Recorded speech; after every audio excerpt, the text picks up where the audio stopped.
George Aoko.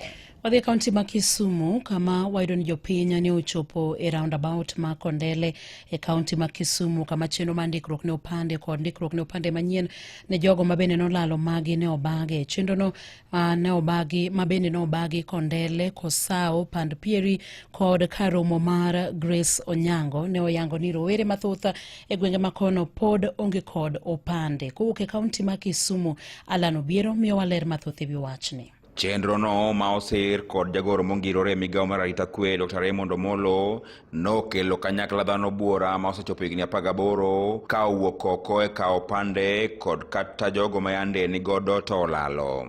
Morris Ajwang Nyanga en chief motelo ne Kondele.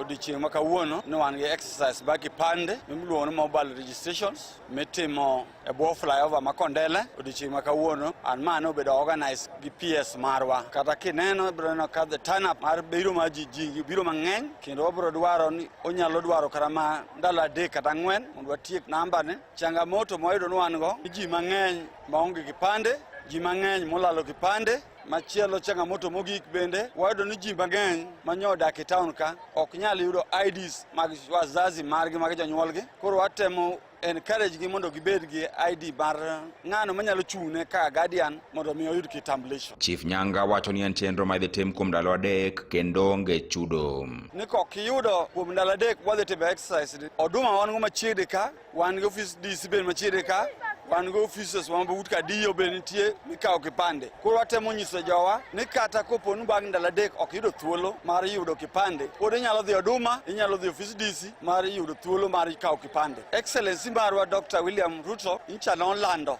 nigi sani weva njo keto maonge gimechulo. Bedo ni kawo kipande manyien, bedo ni mari olal, kipande en nono. Bende wasalando de jowa ni kopo ni winjo ng'at mawache e dierwa ka ni michulo gimoro, tijiswa mondo wamake. Morin Nyambwa mawuok Kondele to ne ogolo kwayo mare. Dhano ng'eny, penjo ng'eny, requirements midwaro, jowa moko ongego, ji onge gi. Koro weche madang' wawach ka en mondo une kaka unyalo konyo ji. Jogi thagore to gionge IDs to penjo ng'eny olowa. Yudo ka oonge baptism card, oonge bath, oonge ID mar janyuolne, oonge nyaka clinic moko mano batis gi oka. Yudo ni ng'ato odgi neno wang' kumogole gi no onge tidwaro gi ka. Nitie jogo ma bende mag gi olal, penjo bedwa bar gi ndaska.